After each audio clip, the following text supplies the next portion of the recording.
या देवी सर्वभूतेषु मां ब्रह्मचारिणी रूपेण संस्थिता। नमस्तस्य नमस्तस्य नमस्तस्य नमो नमः। वंदे वांछित लाभाय चंद्रार्थकृत शेखरा। जपमालाकमंडलुधरा ब्रह्मचारिणी शुभा। गौरवर्णा जपाकुसुम संकाशा ब्रह्मचारिणी दुर्गा शुभदा अस्तु मे सदा। द्वितीया दुर्गा भवानी भवाभ्यहरिणी। भक्त ज्ञान विवर्धिनी सा ब्रह्मचारिणी ममस्तु। तपश्चर्या परा नित्य शुद्धा ब्रह्म विवाहिता। मुनीन्द्र वंद्य पद्माभा ब्रह्मचारिणीनुत्तमा। दूसरा दिन नवरात्रि व्रत कथा। जय माता दी। आज नवरात्रि का दूसरा पावन दिन है और आज हम पूजन करते हैं मां ब्रह्मचारिणी का। तप, त्याग और साधना की देवी ब्रह्मचारिणी माता की व्रत कथा सुनने से जीवन में संयम, शक्ति और आत्मबल की प्राप्ति होती है। आइए कथा आरंभ करने से पहले हम सब मिलकर माता का ध्यान करें। दधाना कर पद्माभ्या अक्षमाला कमंडलु।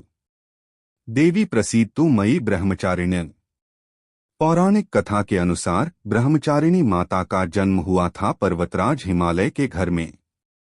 ये थीं सती के ही अगले जन्म में अवतार, जिन्होंने अपने पूर्व जन्म में अपने प्राण त्याग दिए थे, पिता दक्ष के अपमान से आहत होकर। इस जन्म में भी उन्होंने बाल्यकाल से ही शिवजी को अपना पति स्वीकार कर लिया था, किंतु शिवजी तप में लीन थे, संसार से विरक्त। ऐसे में माता पार्वती ने यह प्रण लिया कि वे कठोर तपस्या करेंगी और शिव को पति रूप में प्राप्त करेंगी। उन्होंने हजारों वर्षों तक कठोर तप किया। पहले केवल फल खाए, फिर सूखे पत्तों पर जीवन बिताया। अंत में उन्होंने अन्न और जल दोनों त्याग दिया और वर्षों तक निर्जल व निराहार रहकर तपस्या करती रहीं। उनकी यह कठिन तपस्या देखकर देवता भी चकित हो गए। सभी लोकों में चर्चा होने लगी कि एक कन्या हिमालय की गुफाओं में बैठकर ऐसा महान तप कर रही है, जैसा किसी ऋषि ने भी न किया हो। उनके तेज से तीनों लोक आलोकित हो उठे। अंततः ब्रह्मा जी प्रकट हुए और बोले, पार्वती, तुम वास्तव में तप की साक्षात मूर्ति बन चुकी हो। तुम्हारा यह तप सफल होगा। तुम शिव जी की पत्नी बनोगी। इसी तपस्विनी रूप में माता को ब्रह्मचारिणी कहा गया, यानी वह देवी जो ब्रह्मचर्य, संयम और साधना का पालन करती हैं।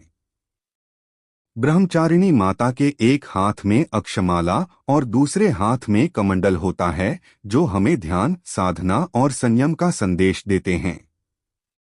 उनका यह रूप हमें सिखाता है कि कोई भी लक्ष्य तप, श्रद्धा और धैर्य से पाया जा सकता है। जो जीवन में कठिनाइयों से जूझ रहा हो, जिसे मन में संकल्प की शक्ति चाहिए, उसे ब्रह्मचारिणी माता की उपासना अवश्य करनी चाहिए। व्रत करने का लाभ। जो भी श्रद्धा से मां ब्रह्मचारिणी का व्रत करता है, उसे जीवन में मानसिक शांति, आत्मबल और कठिन परिस्थितियों से लड़ने की शक्ति मिलती है। कुंवारी कन्याओं को मनचाहा जीवन साथी प्राप्त होता है और विवाहित स्त्रियों को अखंड सौभाग्य का वरदान मिलता है। यह व्रत नारी शक्ति के आत्मबल और तप का प्रतीक है। ब्रह्मचारिणी माता हमें सिखाती हैं कि शक्ति का मूल आत्मसंयम और आंतरिक साधना है। आज के दिन हम माता ब्रह्मचारिणी से यह प्रार्थना करते हैं कि हमारे भीतर भी वह धैर्य, वह तप और वह शक्ति आए, जिससे हम जीवन के हर संघर्ष का सामना कर सकें। माता के चरणों में हमारा तन, मन और श्रद्धा अर्पित हो। नवरात्रि द्वितीया ब्रह्मचारिणी माता की चमत्कारी व्रत कथा। जीवन बदल देगी। बोलो मां दुर्गा के 9 रूपों की जय। माता ब्रह्मचारिणी जय। हे माता